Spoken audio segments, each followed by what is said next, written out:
Graphic designers, you need to learn these 5 tools in Illustrator because they're tools that professional designers use all the time, and they can be used for many different types of graphic design works. Now, I'm created a new document. Type some text. I'm going to type the word REMO.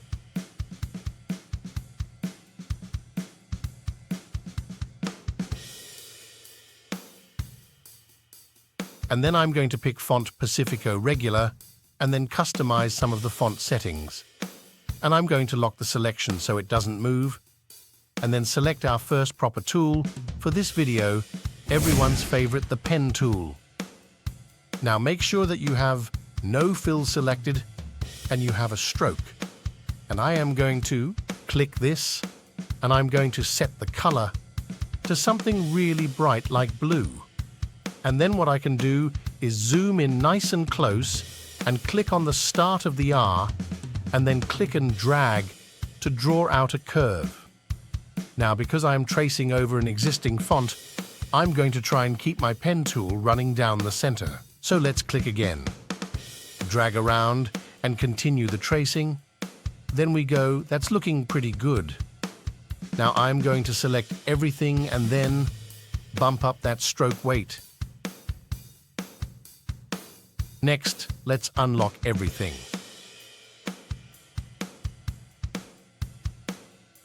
And select that original text and delete it. And with everything selected, I can go to the stroke properties and then change. And now we come to our second tool, the smooth tool. And if you struggle with the pen tool, this tool is brilliant. You can just click and drag over your paths that you've drawn, and it will literally adjust the geometry to smooth everything out. And you don't need to be super precise with this, just keep clicking and dragging over the path until you get a smoothness that you're happy with now. The better that you get with the pen tool, the less you will need to do this. But to be honest, I use this tool all the time, even now. Okay, I'm selected the ellipse tool and click and drag holding shift to draw a circle. Select the gradient, and then from the gradient panel, I'm going to change the gradient if I need. And hold Alt and drag to create a duplicate, and just as we did before, apply those 2 remaining to the gradient slider again, with the lighter one being on top. Our third tool, the blend tool. So let's go to Object Blend and select Make, and you get something like this, which is fine, but if we go to Back to Blend and select Blend Options, we can make this even better. So from the drop-down, let's change this to Specified Distance, and you can see everything blends smoothly. Then create a few duplicates, make a whole bunch of these. And next the magic happens. You can select the blended gradient thing and selected the letter R and go to Object Blend and select Replace Spine. And if once correctly, you should get something that looks like this. Now you can reverse the colors the other way by going back to the Blend menu and selecting Reverse Spine, or you can select Reverse Front to Back. I'd just give these.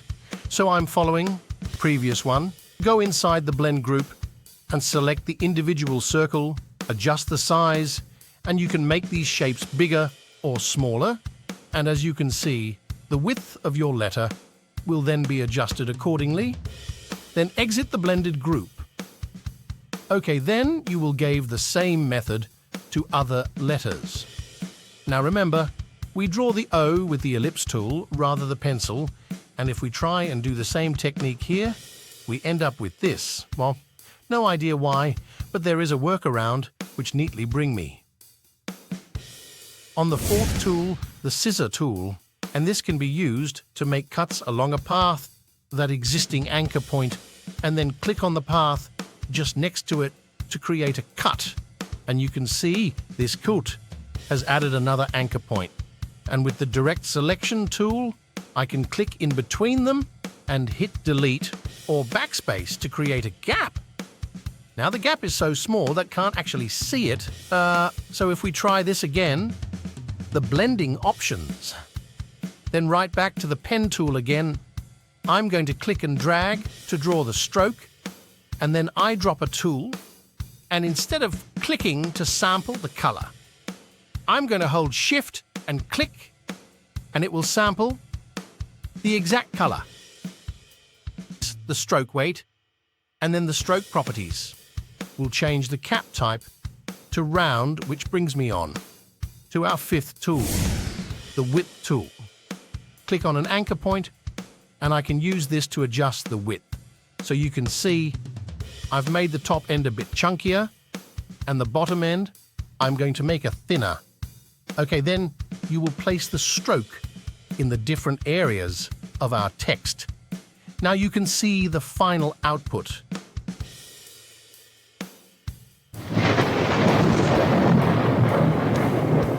You are welcome for my channel, and like, subscribe for more tips.